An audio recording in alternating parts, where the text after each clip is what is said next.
Hi everyone, this is Mr. West. Today we're doing one-step equations. This is a Kuta worksheet. Let's go ahead and dive right into it. These are simple one-step equations. Each one you only need to do one step to solve for the variable.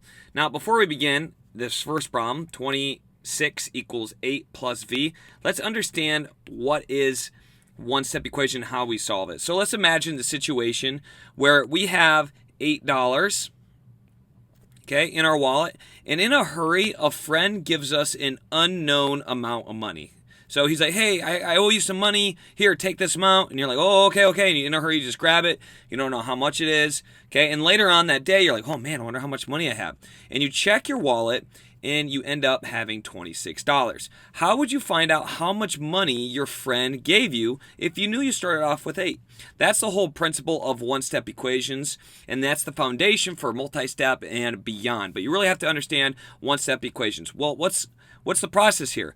What we're going to do is we're going to go backwards from 26. If we know we have 26, we added some unknown amount, okay, and we call that v. So instead of saying question mark, you don't use question marks in math, you use variable. So we're going to call it a v amount, v dollars. You added it.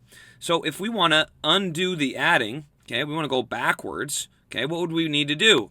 We would need to subtract it. Okay, we have the unknown amount and we want to subtract it to find out how much we got added from our friend, okay? So we need to subtract how much money. We got to subtract the $8 we started with. Okay, so if we're going backwards, we know we added an unknown amount. We have to go backwards by subtracting something to find out how much this was. Okay, so here, if we subtract how much we started with, we're just going to be left with how much our friend gave us. So if we do 26 minus 8, and when I'm doing one-step equations, two-step, whatever kind of equation, I like to think of this equal sign as like this dividing line. Okay, so everything goes on its side. I don't usually draw the line, but just know that that's implied. Okay, so I've subtract 8. Now, what am I doing? I always want to show that I need to get rid of this 8. Okay, I need to isolate the variable by doing the opposite operation. Okay, how did I know I needed to subtract $8? Is because I added $8 in the first place, so I subtract to go backwards. Okay. Addition is the opposite of subtraction. Multiplication is the opposite of division. So those are kind of our go-tos in terms of how we get the variable by itself. I digress. Let's subtract 8 from both sides because we want the variable by itself. We want the unknown amount, what our friend gave us, by itself. So we subtract our starting amount, 8, from both sides. And so we do 26 minus 8, and that is 18, and that equals v. So how much money did our friend give us? He gave us very generously $18, and that is our answer. So we go backwards. We essentially use reverse order of operations trying to solve for our missing variable. Okay, so if we go over here, same deal.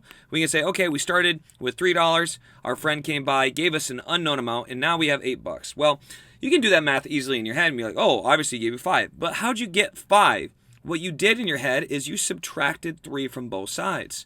Okay, imagine this dividing line again. So we ended up with p, keep that p in the same spot, drop it straight down, keep that equal sign in the same spot, and then we do 3 minus 3, that's 0. That gets canceled. That's the easiest way that we like to demonstrate it. That's why we do it. And then we do 8 minus 3, and that's 5. So we get p equals 5. Let's do a couple more. Let's do one with negative numbers. So we'll jump down to number 4 here. Now we're thinking, okay, we owe someone negative $15. Okay, and then we have an unknown amount given to us, and now we're left owing only negative $9. So we owe someone. Anytime you see negative numbers, okay, that means you owe money, essentially.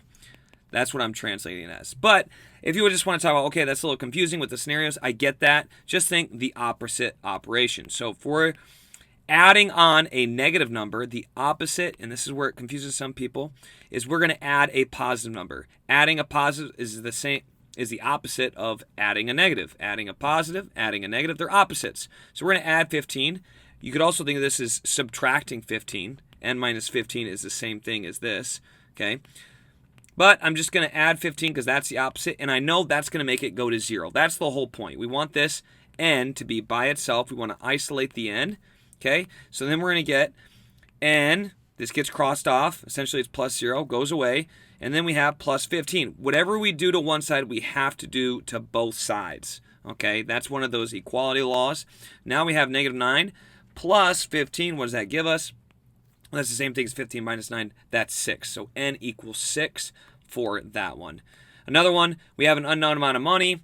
Okay, let's say we have some money in our wallet. We haven't counted it, but we had to give someone $7. So minus 7.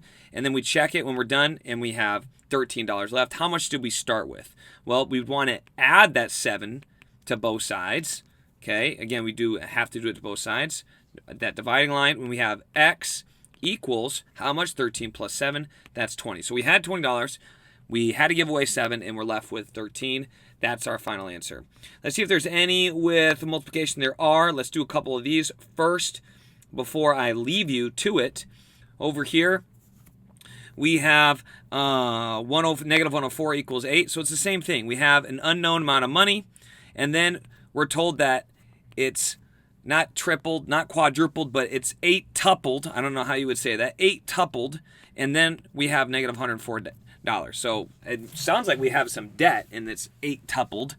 Okay, so what we're going to have to do is we do the opposite operation of multiplication, which is divide by 8. So we do 104, negative 104 divided by 8 goes in 2 times. That's 8.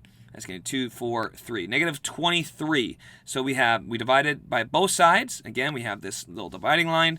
X equals, that cancels. Now, same thing. 8 divided by 8 goes to 1. That's technically 1x, which is the same thing as x, which is the same thing as negative 23, negative 23. And there's our answer. Okay. What about dividing? We have b over 18 looks like a fraction. Don't think of it that way. Think of it as dividing, and the opposite of dividing is multiplication. So we're going to multiply by 18. Multiply by 18 to both sides. So 18 times negative 6. My goodness. Didn't have my calculator handy, and I'm paying for it. 8, 4, then we have 10, 108. So we have negative 108 because that was a negative 6 equals, this cancels. It's left to b divided by 1 or just b. b divided by 1 is just b, and that's our answer. So again, opposite operation. That's what's going to take us to the promised land. Here's a bonus. Divided by 10, n equals 4. Okay, so that's how we do these problems. Now, the rest of this shouldn't be too bad. Hope you enjoyed this video. Tristan, if you're watching, I appreciate having you in class. And I hope you guys stay tuned for next time right here on West Explains Best.